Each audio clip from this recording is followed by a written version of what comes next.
a conductive wire, and you were so electric. I had no say when you came so near, and just passed right through me. Hey everyone, welcome to Geekdom is back. Today we're doing a roundtable on the first and possibly only season of Watchmen. It remains to be seen if we will have another one, but I am joined today by Katie Schaefer and Danny Ryan. Ladies, how are you doing? Very good. Very excited to talk Watchmen. Yeah, I'm doing great. Excited to talk this one with the two of you. It'll be a lot of fun. Yeah, so why don't we just get right onto it? Before we dive into the show, though, Katie and I did an episode on the comic book, which I will link to in the show notes. So I guess this question is more so for you, Danny. How familiar were you with Watchmen before the show? Had you read the comic? Obviously, Katie and I have, so your turn to answer this. I've read the comic. It's been a little while, but I've definitely read the comic a couple of times, about a decade ago in college. And I've seen the Zack Snyder movie 2 or 3 times. And while I'm somewhat familiar with it, I was never a huge fan. I'm not a big fan of Alan Moore in general. So okay. And then the Snyder film, yeah, also not a huge fan. So it was kind of a different thing for me going into this because I was expecting to hate it and was very surprised. Yeah, it's one of those things where I feel like people either really enjoy Alan Moore's work or they're on the other side of it where they're like, okay, I see what you're doing, but I don't really like it. Yes, I'm on the other side. I really love Alan Moore because he was one of the first comic book artists I started to follow and read. And I've only read, or I've tried to stick to his more, his less crazy works. But I will admit he is a incredibly flawed man and makes some incredibly flawed art, but I found the good stuff in it, for myself at least. Oh, definitely. And I'll never shame anybody who likes it as long as they're not the kinds of people who are like, dude, Rorschach was right all along. And I feel like this show really took the right stance with things and kind of helped me see the source material in a new light and helped me see maybe more of what it was really going for in the first place. Yeah, I think what helps with this show in particular a lot is the fact that it's just set in the world. It's not a direct adaptation. So what were your initial thoughts when you both found out that that was going to be the case and it wasn't going to be just some sort of regurgitation of the comic or a TV version of the Snyder movie? So I went into this pretty much with no knowledge about what was going to happen and what it was about. I hadn't read any news. I was just like, oh, they're doing a Watchmen series. I'll watch that and see what it's like. And so I decided I just won't watch any trailers and we'll just watch it and see how it goes. And it took me a little while to realize. I went through the first episode and I was like, okay, what's going on? And so I then went and did the research and was like, this is a good choice. This is a good choice. This is much more what I would like to see when they make these kinds of movies. And this story in particular lends itself well to that kind of adaptation rather than a remake. We already saw a remake, particularly not good remake with Zack Snyder. We didn't need another remake. Now this is like an origin story. You know, the origin story is never going to be the best version of the superhero story. It's always the one after, because those are the ones that are interesting. It's not just about discovering who these people are. We get to dig into what drives them. And it's interesting you say that we get to dig into what drives them and it's not totally the origin story, because that's kind of what I loved about this, was that it didn't handhold at all for people who were not super well read on the Watchmen lore and who, weren't picking up all the little tiny hints of different things that were being put down. So it could be really confusing in places, but I enjoyed that bit of mystery. I know that, the mystery box storytelling can be a problem sometimes, but that first episode was just such a giant WTF that I was like, okay, you know what? I have no idea what's going on, but I'm interested. I'm hooked. It's not just, crazy weirdness for crazy weirdness sake. And the cast was so incredible, and just the direction and the art, especially the art direction, is just such a beautifully shot and scored, and soundtracked show that I was hooked from the get. And even though I'm not a Watchmen super fan, you know, so I think it's interesting that, you know, you feel the same way, that it's more interesting to have the stories that are not the, hey, this is who Dr. Manhattan is, and this is who so-and-so is. I mean, even the new characters, we kind of have to fight to figure out who they are. It's not just, oh, here's so-and-so's origin story, quickly delineated in a flashback with some fuzz around the screen. Yeah, they each get their own episode, but even with that, there's still so much more going on than telling the story than telling a little bit of their story anyway. Right. I feel like this really does a nice job of taking this concept from Watchmen and making it more about that kind of world that they were living in as a whole. We see the state that the police force is in. We see what happened in the past with these various flashbacks, whereas even though the comic does have a lot to say about the state of the world during that time, it feels very focused on that group of characters and not a whole lot else. And you do get that a little bit with this, but I just felt like this had a much better sense of the world around it as a whole. Yeah, exactly. It feels like it's all so, like, you're just kind of dropped in and things are already moving. Yeah. I think that's what I really loved about that first episode, is that there's no preamble, no nothing, just like, and go. Right. Oh, yeah, you're definitely in medias res. You're just instantly in the middle of everything, and you've got to kind of figure it out. Like, who are these characters?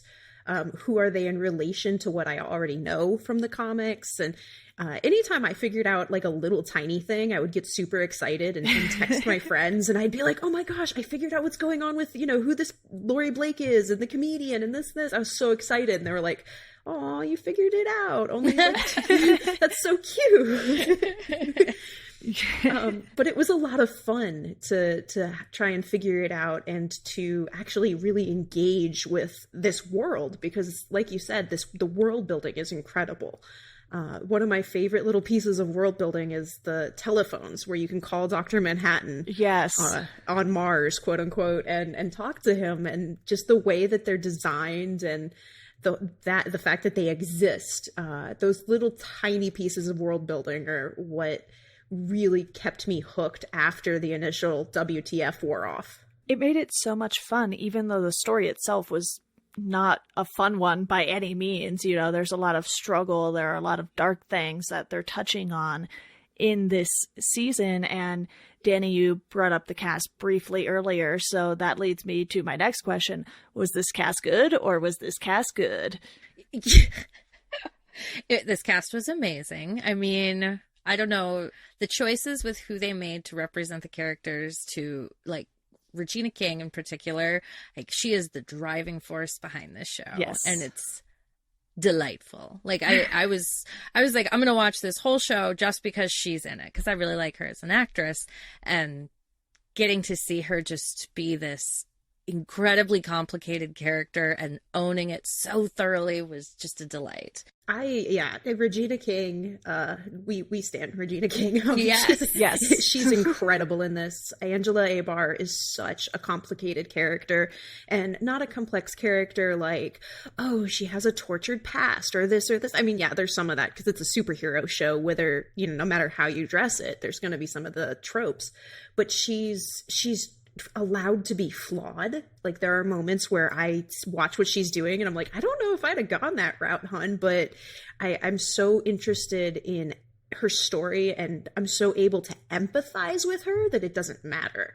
And I think that's one thing that was really interesting with this Watchmen, is that in all the other iterations, I've had a really difficult time empathizing with any of the characters because they're just so self-centered. They're so deluded and this and that. And by giving us characters that are not necessarily that level of superhero, like Angela Abar, like Wade Tillman, Tim Blake Nelson is just incredible. He broke my heart pretty much every episode. Oh, yeah. It just great stuff that, okay, this is my door. This is how I get my foot in, is by these characters who I actually care about.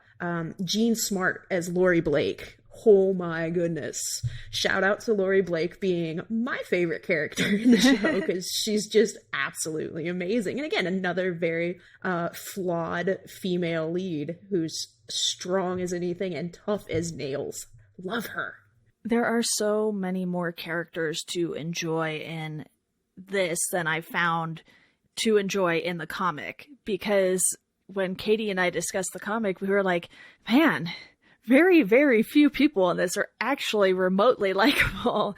And in this, you at least have, you know, Angela Abar and her family, and, you know, she had adopted these kids. So there's a sense of groundedness, I guess you can say, with these characters that I didn't feel with the characters in the comic. And just the casting was so fantastic. You know, I will watch Regina King in anything at this point. I watched that Netflix series, I believe it was called 7 Seconds, that I think a lot of people either didn't watch or didn't really like, but I was like, Regina King's in it, I'm going to watch it, and you can't stop me. So she's a person who always gives these fantastic performances, no matter who she's surrounded by, and she always lifts up the cast members surrounding her as well. And, you know, having someone like Jean Smart in this too, especially after seeing her in Legion, I was like, yes, please, more of her in the superhero weird shows.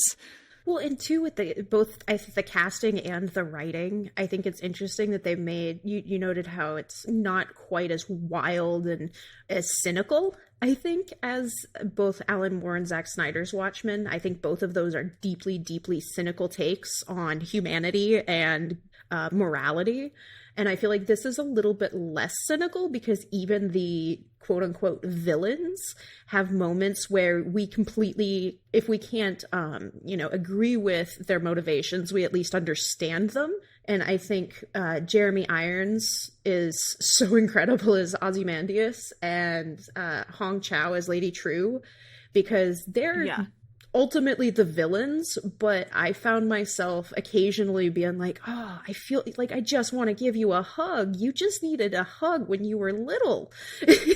Right. Jeremy Irons in this is like, and I love Jeremy Irons, even in his like, because Jeremy Irons is the pinnacle English actor in that he will take any job. He is here to make some money, folks. And he will run with it all the way. Oh, yeah.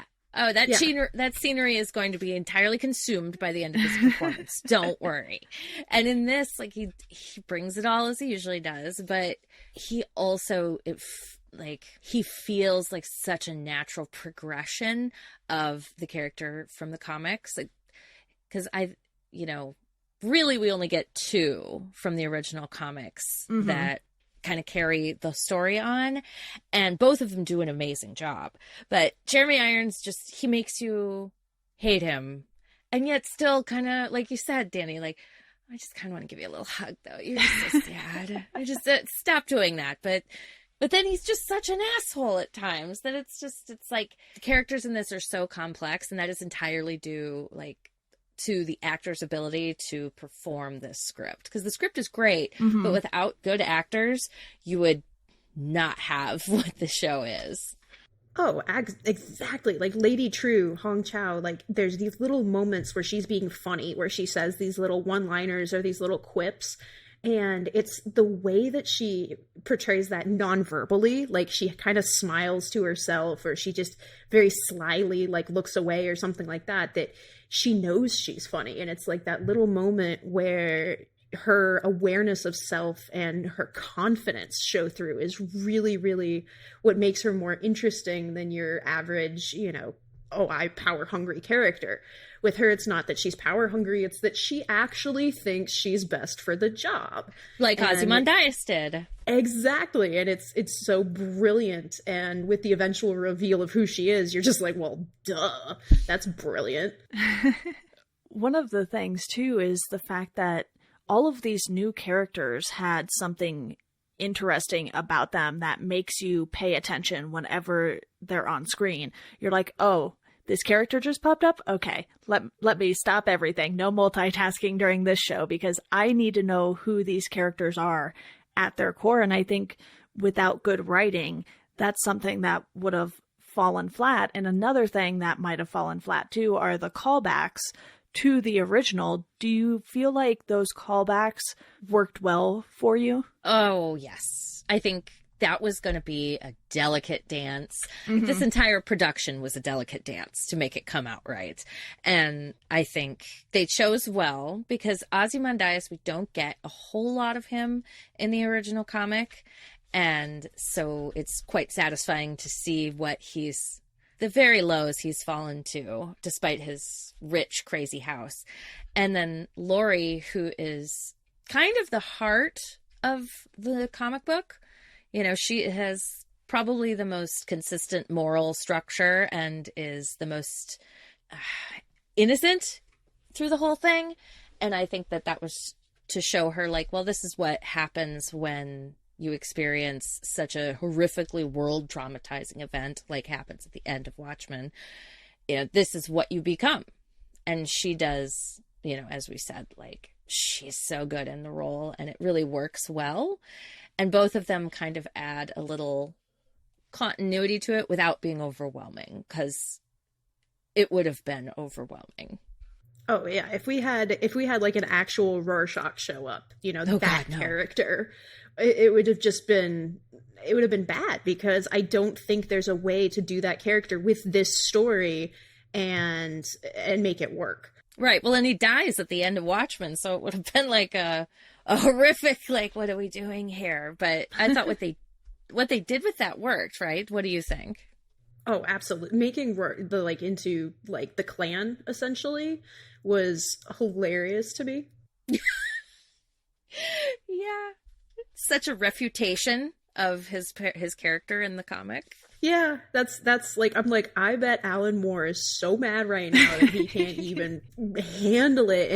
And it's not even so much that I'm like laughing at him as I am the fanboys that have idolized that character for all the wrong reasons, and now it's being pointed out to their faces and they're just mad about it. It's funny. It makes so much sense too, and that's why it works so well. You're just like, oh yeah, that's what happened. Yeah, we're all on board with this, except for maybe some of the fanboys there. But for me, a lot of these callbacks, they weren't really bashing you over the head with them. They're just like, this is what the world has become, and these are the roles that these characters you're familiar with played in those changes in the world. And when you have Laurie Blake becoming an FBI agent, you're like, yeah, I could see that happening. That makes sense given where things went in the comic book. And you're like, okay, that's that. We're kind of over her being Laurie Blake, so to speak, and we can just move on with the story. None of it is holding this story back. It all serves a purpose. And that's when callbacks are truly fun and enjoyable in a show, even though, you know, maybe not everyone is going to be super familiar with the comic. They can still kind of get the idea and be like, oh, okay, this is just a thing everyone knows about and we're dealing with it. Yes, that's kind of how it felt. It worked so well and kind of seamlessly into it. It didn't feel forced on anyone. And I agree, it has to add to the story, or it's just tiresome, I think, is kind of the word I would use to describe it, when when it becomes too fan servicey. I'm like, let's get to the story, the real story. And they're at the heart, they're like, well, they're right outside. They're adding the outside to this story, and they're necessary for the story to come to its full completion. So it works. Mm-hmm. It's clear that all three of us enjoyed this season for the world building, for everything it was, but I do want to peg down some of our favorite moments, which, given how good this was, there are probably a lot. So I'm more so just curious if we all have the same favorite moments or if they're different. I would guess there's a couple at least that everybody's like, those were amazing. I think that scene, I don't know if it's a favorite necessarily, but it's stuck with me, and it is one of the things I think of, is the scene in the first episode where the cows, they're going through the cows, and there's the gunfight, and they're hiding behind this herd of cows, and it became so, whoa, this shit is getting real. And it was such an affecting way to start off that start off such an intense series. I think that was one of my, all right, this is really well done. This is really well crafted, I think, is what that scene strikes me. Yeah, the first episode for me was just so striking because it was like, oh, we're talking about race, and we're talking about race like no punches held. And so for me, between the opening with what happened in Tulsa and then cutting to the police chief hanging at the very end, I was like, oh, okay, this is what we're in for. Okay, this show has a lot on its mind, and it's not afraid to go to some places that I was really not expecting it to go. So for me, those were just that whole first episode and just being like, oh, okay, this is completely different from anything I could have anticipated. Just being completely drawn in by it at that point is definitely something that will stick with you for, a show like this. And obviously, a lot of people will probably like this moment as well, but one of my favorites was the Dr. Manhattan reveal, and I was like, oh, they did that? And just the fact that they kind of kept you in the dark, and they were like, okay, we're gonna show you Angela's husband, but he's not really gonna have much to do, and then all of a sudden, it's like he's the center of attention, and I thought keeping him in the shadows for as long as they did was nicely done. And maybe for some people it was predictable, but I didn't think anything of her husband initially. I was like, oh, it's that guy, and he was well casted as well. Yeah, that was my thought. I was like, I think I figured it out the episode before it happened, but it was after they had dropped tons of clues. And I was like, oh, that's what's going on. All right, this is good. This is great. Like, it was, because, it seemed usual for them to say, like, oh, Dr. Manhattan's on Mars or whatever. But then you find out, oh, no, we've been fucking with you all along. He's been in this show since the first episode. It was just such a great moment. And I, too, was really pleased about that. And I think for another one for me, one of the best episodes in general, but, like, the scene, the episode that's about the two of them meeting, Angela and Dr. Manhattan meeting for the first time. Okay. Yeah. The scene where he comes in and sits down and, like, you don't see his face. At the bar. You just see his hands. Yes, at the bar. Yeah, the meet cute. It's so cute. It is so cute. And it's just, and, like, since I love that they put it later in the season so that we know who Angela is now and we get to see her in this more, like, she's not so traumatized. Like, she's been through so much. And at this point, she still been through a lot, but not what she goes through later. And so the two of them just back and forth, it's so sexy and fun. And the fact that you don't get to see his face, and so everything relies on Regina King's reactions and his voice is just so well done. Yeah, that whole date moment is brilliant. Just that whole sequence of them meeting, and I experience time differently from you, and he laughs and he's like, oh no, that's something you say 10 years in the future. And it's brilliantly written, and the chemistry between the two of them is incredible. And I just absolutely loved that reveal. And I figured it out probably right around the same time you did. The moment where he's been hiding in a human body, I was like, oh snap, it's Cal. It's Cal. It's I think that was it. Yep. You figure it has to be someone we've seen at least, because they're not just going to bring in some random person and then be like, oh, by the way, it was this person you hadn't seen all these episodes up until this very moment. So you're kind of like, all right, well, we know it's not this guy or this guy or this guy. So then you start figuring it out, and then they just hit you with it, and you're like, yep, I like this. This was a good move, even if you figure it out a little sooner than they give it to you. But, another moment I really liked was when the car drops in front of Lori after she leaves the booth and she's just screaming. And I was just like, oh, yes, that is so great. And it does make you believe that he's like listening on Mars, because this car just comes out of nowhere. And you're like, oh, okay, so he is hearing her. It's such a perfect misdirect. Yeah. Right? And that just the whole thing works so well. And I love the scene where she's telling him the joke. Like, that that little scene gives us so much detail about who Lori is and what she's been doing since then, just from what she's telling him and her tone of voice. And like, I was just the whole time like, this is great. I am slow clapping through this whole thing because it's so marvelous. Yeah, for me, the things that I was just blown away by was anything with Ozymandias and not the clones, but his children, not even his children, Dr. Manhattan's children on the moon of Jupiter. Oh, yes. Oh, God. Everything with all of these clone people, basically, who are, they're perfect in every way. They're humans with all of the badness removed and their only empathy. And so, he's killing them and stuff. And they're like, thank you. And then it's so warped, but it's so funny. And everything with that was just delightful. And leading up to my number one absolute favorite reveal in the show is when it's revealed where Ozymandias is, and he's been in that stupid statue the whole time. Yes. I laughed so hard my husband was like, what happened? And I was like, he's in the statue. Oh, yes, I too. Because you see it like 2 or 3 times, and you're like, that's weird. It's in the second episode. That's actually the very first shot of Lady True is her looking at the damn statue. Yeah. So when you find out that that's him, I was just like, oh my God. There were certainly a lot of great moments that added much needed levity to this, because you couldn't have this show turn out the way it did without these just outright hilarious moments that we do get.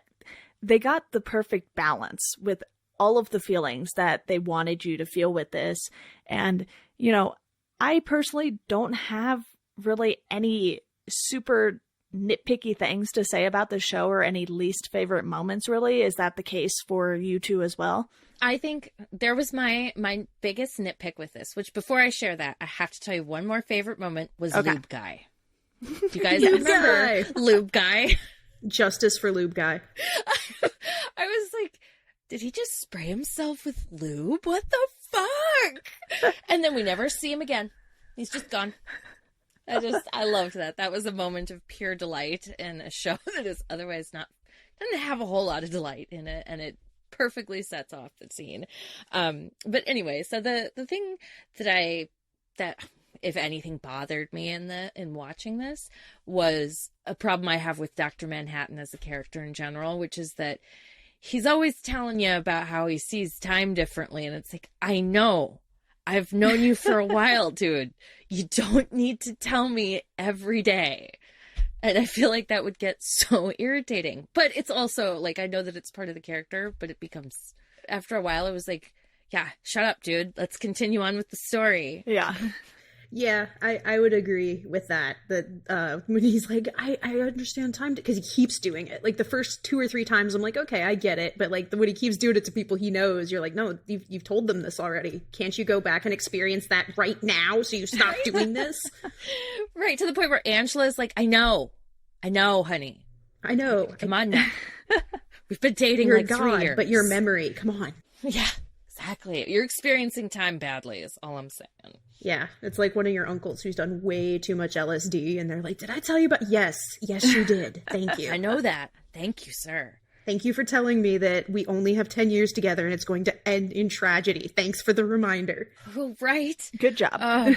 That's just crushing. If I had to pick one thing that kind of stood out to me as not really a least favorite thing, but just a really weird thing, was when you have like the squid falling from the sky and everyone just pulls over acting like it's normal. I was like, no matter how many times that had happened, I would never act like it was normal and just, like hail. Yeah. What the hell?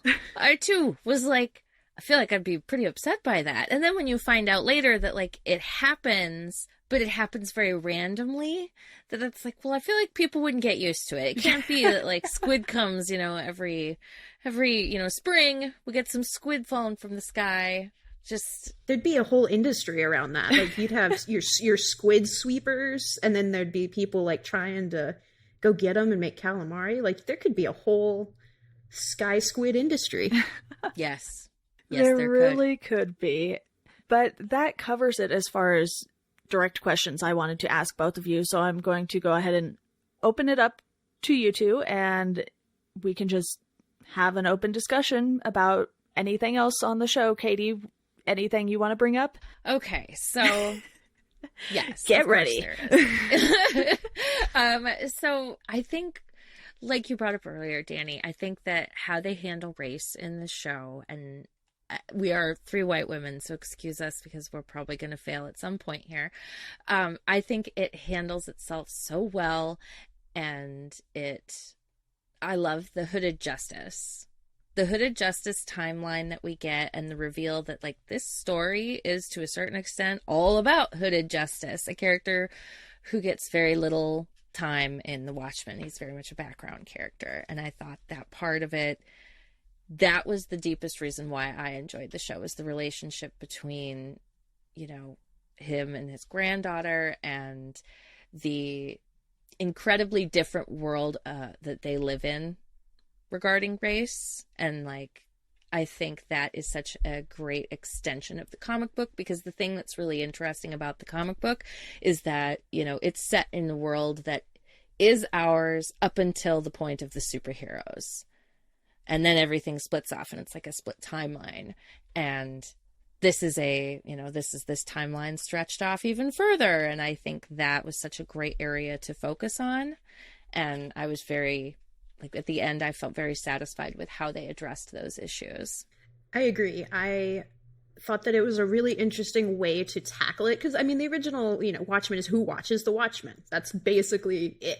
It's who is in charge of policing our police. And with everything that's been going on in, you know, in the USA in the past couple years, and police brutality and everything, I think that the show has a lot to say about that, and it's really careful, because it's letting the audience figure it out on their own. I've seen a couple of folks who have said, you know, oh, it didn't go far enough, it didn't have teeth, and I'm like, well, Lindelof's a white guy, and maybe he didn't want to try and go that far with it, but it still really, really hits you in the heart and makes you feel so much empathy for these characters. And by making Angela Abar a Black woman police officer, and not vigilante, because they're, you know, authorized by the government vigilantes, which is kind of crazy to think of. I think that it makes it more complex, and I think that it makes it more interesting. And it's a really good take on what the original Watchmen was about. Oh, absolutely. I loved everything about the Hooded Justice storyline, and that struggle between being who he was and being as capable as he was too, and not getting any real credit for this. And I'll admit, history is by far my worst subject. I practically failed U.S. history in high school because I could not bring myself to pay attention to it, and left for many basketball games during that class by chance. And so I actually wasn't familiar with the story of Tulsa. So not only did this show give you these characters that you don't normally see put at the forefront of TV shows in general, even today, it educated me on something I had no idea about. And, you know, history not being my strong suit is no excuse for not knowing about, you know, these big important events in history. So to find out about that, you know, I started Googling it, and I was like, wow, this is actually horrible and interesting to read about all at the same time, because it gives you this perspective that you wouldn't otherwise have. Right, and it's great that the show tries to explore that, because it is not the kind of story that we usually see, especially in comic book movies. Comic book movies are not known for their, you know, willingness to tackle difficult issues. And I mean, the original comic obviously tackles some incredibly complex, difficult issues, and I think this is a real growth from that. And I like that they're so blatant about it. Like, this is not, they don't dance around it. The, you know, Rorschach, like we talked about, is his descendants, if you will, are the KKK, and they're still trying to take over the world. It's just so unbelievably like, yep, this is what we're doing, and if you don't like it, we don't care. Well, and I think that it's interesting too, because just as this plays off of what happened in Watchmen, sort of everything at the end of Watchmen was this great trauma. And so we're getting to see how everybody in this is reacted to that trauma after a period of time. But I feel like most of our main characters also have some sort of inherited trauma, most directly through Angela, because she ingests the memories of her grandfather, of Hooded Justice. And so she has literally inherited his trauma, and the other characters have too. I mean, like Laurie Blake inherits her mother's trauma, and Lady True, inherits her mother's trauma, and all these characters that are the children of people who have been put down or marginalized or horribly hurt by, the people in power. It's about them trying to find their place and to do it for themselves and not just for their ancestors or for the people that sort of haunt them. And I think that it's really meta because of that too, because it's kind of like, oh, we're haunted by the original comics. So it's just an interesting way to look at it. Absolutely. There was actually an episode of the Watch podcast with Damon Lindelof on it. And if I'm not mistaken, that's where I heard him talking about the diversity of the writer's room for this show. And that was something that he really worked towards, was having people who would understand these characters. So he had people of color in the writer's room. And I think he understood how important the race conversation was in this show.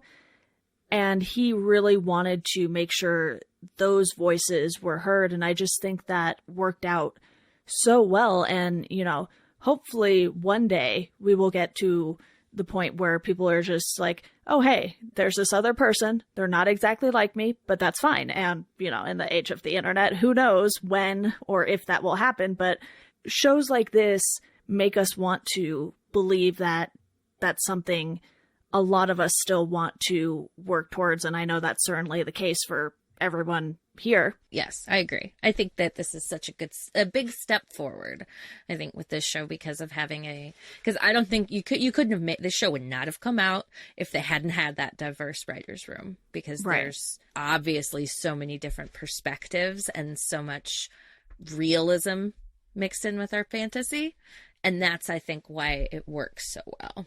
Yeah, not only diversity as far as, race and the cultural differentiations, but I think also in regards to gender, because there were clearly women in the writer's room. A couple of episodes are directed by women, and you can tell. It's just really nice to have that perspective too, because I feel like both Angela, Lady True, and Laurie are all given the kind of agency that we don't usually see female characters get in comic book storytelling. And so just that diverse writers room, I think, helped everybody in general. And it's a great thing to see. And I hope that we continue to see more of it. And if we could start seeing more of it from the big names, that would be amazing. But this is a good start. Yes. Yeah.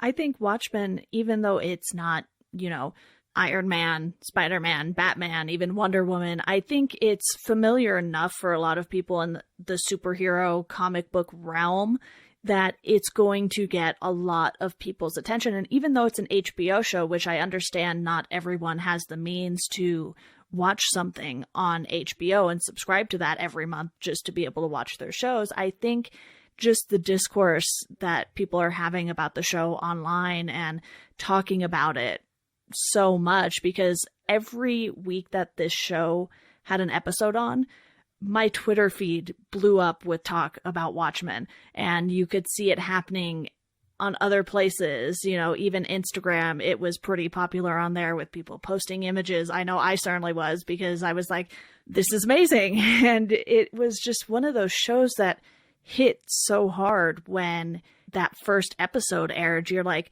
okay, this is going to be a lot more than just a comic book show. Yes. That's kind of how I felt too. Once you see it, you see everybody's reactions and everyone gets so excited, and that's, as they call it, prestige TV. Yeah. Lack of a better word or phrase. But yeah, I think there's so much to like about it. And I would feel we would be remiss if we did not mention, I know we brushed against it, but Trent Reznor and Atticus Ross, how Yes. amazing, right? Chef's kiss. Like- Just pure perfection. You will hear no bad words from me about either of them and anything they've done. So And you know what? It is stupidly difficult to get. Like, it should not be this hard to get the thing, because, like, some of it hasn't been released yet. It's like, come on, I need my fix. I need to listen to my dark, like, pulsing music. This is my due for watching the show, please. yeah. Yeah, it's one of those soundtracks that just resonates with you. And I kind of felt the same way with Stranger Things. I was like, oh my goodness, the music just amplifies this to another level. And to get that with Watchmen, I was like, yes, thank you. Wonderful. Yeah, Perfection. both the score and the needle drops are perfect. The few songs that they picked, that are other people's, work beautifully in this. And I really, really enjoy that. But to speak to your point about, superhero storytelling, it's funny because I waited like 4 or 5 episodes. People had been watching and, you gotta watch Watchmen, you gotta watch it. And I'm like, I don't know, you guys. I'm really not a fan of, the original stuff. And I was currently, at that point, I was just getting into Doom Patrol, which is the DC app show. And Oh, so weird and wonderful. Highly recommend as well. it's really good. It's really, really good. And so I was watching Doom Patrol, and I had just finished watching The Boys for the 3rd time. Oh, wow. I really liked The Boys. I don't know what's wrong with me. I still need to watch it. It's something. It's really, really, it's Garth Ennis. I mean, if you know the work of Garth Okay, Ennis, yep. then I know Garth you're gonna Ennis. understand. It's great. It actually is a great companion to something like Watchmen, and also Umbrella Academy. I feel like right now the stories that we're getting on TV that are about, sort of the misfits, or sort of the what if superheroes were totally screwed up. I'm calling it goth superheroes, okay? This is the I love it. goth Give me them. superheroes. I love my goth superheroes because, The Boys, Watchmen, Umbrella Academy, these are all Doom Patrol. These are all these shows where, it's definitely more for adults. Some of them are more funny. Some of them are more serious, but they all have, very dark elements, very, very adult elements. And I think they're just all killing it. And you couldn't pay me to sit through mainstream superhero stuff right now. So hats off to the goth superheroes. I'll still sit through all the mainstream superhero stuff for you, so you don't have to. Don't worry about it, Danny. I will Perfect. too. I can watch it all.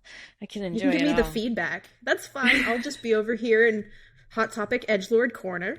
We'll just let you know, be like, this one's worth it. I mean, just when you're having a day, watch this one and you'll just totally forget. Exactly. Perfect. I would guess Wonder Woman 84 is probably going to Yes. be Yeah. that. that's- I'm excited for. I hope I'm Birds of actually Prey, super. too. And Birds of Prey. Yes. Both of Oh. those. Those are the 2 I'm interested in. So good call. But Birds of Prey is definitely goth superhero, okay? Like, look at Harley. She's got that style. She rocks it. Like, we all love and she's her. got a cartoon show now. Yes, also Yes. very good. Deserve it. Deserved. It's super cute. The adult superhero comic book shows are certainly leveling up their game a lot within, I would say, really just the last 2 years. It's just kind of like hit after hit. And even if something like Doom Patrol is on a even lesser subscribed to platform, I feel like I still know people who have been talking about these DC shows, and Watchmen being under, that Vertigo umbrella that I guess no longer exists. I don't really know what's going on with DC's imprints and everything, but I think I have there no are idea. a lot of stories like Watchmen that would make for great TV shows or movies that they're just now starting to take a chance on. And yes, I know Watchmen was a movie way back when. I don't even know what year it actually was, but it was a while ago. And you just have so many more of these stories now, especially with a publisher like Image. There are so many adult stories told in comic books that I think would be so fun, like this one, to watch on the screen. But Danny, you mentioned having watched The Boys a few times now, so that made me think of this quick question I have for both of you. Do you see yourselves rewatching this anytime soon? Yes, definitely. I feel like as we're talking about it, I'm like, oh yeah, that part. Oh yeah, that part. And I'm like, I feel like I've missed so much. I need to go back and watch it again. Because this is definitely one of those shows I think that rewards a rewatch, because since you really don't know fully what's going on until like this very end of the second to last episode, like I think it'll be interesting to rewatch it knowing everything that's coming and kind of, okay, I'm going to pick out all the details. Yes, definitely. This and The Witcher, I am rewatching soon. Yeah, I will definitely rewatch it. In fact, as soon as I finished it, I went and got my husband and I was like, so we're watching that together? Because I want to watch it again, but I want you to watch it. So... And he was like, well, I don't really like the comic. I was like, no, don't worry. I got you. You're like, that's how I felt. Don't worry. You'll change your mind. Exactly. Honey, you've heard my drunken Alan Moore rants. You know. Yeah. As you both know, the only time I tend to rewatch stuff is for the purpose of this podcast. And unfortunately, I didn't do it before recording this, but eventually I do want to rewatch it and see if I can pick up on more of the little details that I maybe missed the first time around, because with a show like this, there's always going to be those kind of little details that you might have missed the first time around. And it's hard because I have so many things that I want to watch. I'm like, can I really afford to rewatch this? But I think with Watchmen, I will have to make an exception. And even if I just sit down one day and do it all in one day, I will be happy having rewatched it. For sure. I feel like it just has so much to offer. Like there's, yeah. And I think I could rewatch even just, I think I'll probably at some point, this will be a regular rewatch for me, and I'll get certain episodes like, oh, I just want to watch this episode again. Because each one feels like its own story encapsulated within a bigger story. They do a really good job of that. They do. And I think I have to give it to Damon Lindelof. Like, I don't care for a lot of his work. I'm not a fan. And mostly because I find his penchant for mystery boxes and his previous kind of unwillingness to really invest in a good ending really bothered me. And this just utterly turned me around on that. I was like, okay, you listened to feedback, because this is very obviously an attempt to make something different than what everything he's made before. And I think that was a great choice. And I'm so glad, because this showed me, I was like, all right, you can be a great, and maybe it's because he's the showrunner and he's not necessarily writing the script. He's just kind of guiding the room, as it were, with a lot of his own input in the story. And maybe that's what he's really great at. But I have to say, he really impressed me with how well he structured this story. Same. I was really impressed. And it's interesting you say, not committing to an ending, because I was a little surprised that they went with a completely ambiguous ending. Yes. Yeah. I was like, whoa, we're going with an Inception ending in this? Okay. All right. But is it an Inception ending, or is it a setup for a sequel? Because I like one of those options and I hate the other option. I found fine with myself either. very divided. Like, I'll watch another one, but I feel like the story is stronger if you just leave it. This is it. Yeah. This is what you get. Yeah, I would rather they leave it. Like, if they do a Watchmen season 2, I would want it to be focused on completely different characters, be a completely different, like, if you want to do something sort of anthology style with it, go for it. But I want this part of the story to be done, because I feel like just seeing her foot touch the water, I'm like, that's all I need. I'm done. I'm good. That's it. Yeah, I liked that. I was like, okay. And that was the comparison I made to it, was Inception. It's the Inception ending. It was really good all around. Danny, do you have anything else that you would like to bring up for discussion? Just that I'm super excited that we're getting more shows like this. Like you said, that superheroes for adults are getting their due on TV, that we're going to be getting some more of the shows, that I've mentioned, that we got all of Preacher, because that was a ride. I still need to watch that final season. I'm so behind. It's good. It's good. It gets a little too rushed, but it's good. Okay. And we're finally going to get a Why the Last Man TV yes, series. So excited. So, and Saga was just optioned, also by Brian K. Vaughan. Yeah, Saga's my jam. That's going to be an expensive one, whoever picks that up. Yeah. And we're getting the ultimate in goth superhero-ness. We are getting a Sandman show, True. I know. which I am It's so like, perfect. all right, this will be great because this, I've read the whole comic and Oh yeah, same. so beautiful, so ethereal, but they're really buying into it. I agree, and I'm very excited about that. And I think for the angsty comic book nerds who, have been sitting here for the past decade while everybody's like, oh my god, the Avengers, oh my god, Spider-Man, and Captain America, and we're sitting there with our little stack of Vertigo and Image comics, and we're like, one day soon. And now it's finally our day. Now I just want my Kabuki movie or show and my shit, my Transmetropolitan show, and then I'll be happy. those are some classics. Absolutely. Well, ladies, thank you both so much for joining me to discuss Watchmen today. Thanks for having us. I really enjoyed this discussion. Yeah, thank you for having us. I will come on and talk about these kinds of things anytime. And I'm impressed I didn't bring up Dr. Manhattan's blue dong at all. So. The blue dong. Well, now you did. You squeezed it in. Before we go, I quickly want to let you all know about our Patreon. You can support the podcast for $1 a month, and that'll get you a thank you on the show. For $5 a month, you can pick a topic. Maybe there's one of those future comic book shows that you would like us to discuss that Danny just volunteered for. You can do that through Patreon, and you can follow us at GeekdomPod on Twitter and at Welcome to Geekdom on Instagram and Facebook. As always, thank you all for listening, and we hope you enjoy the rest of your day.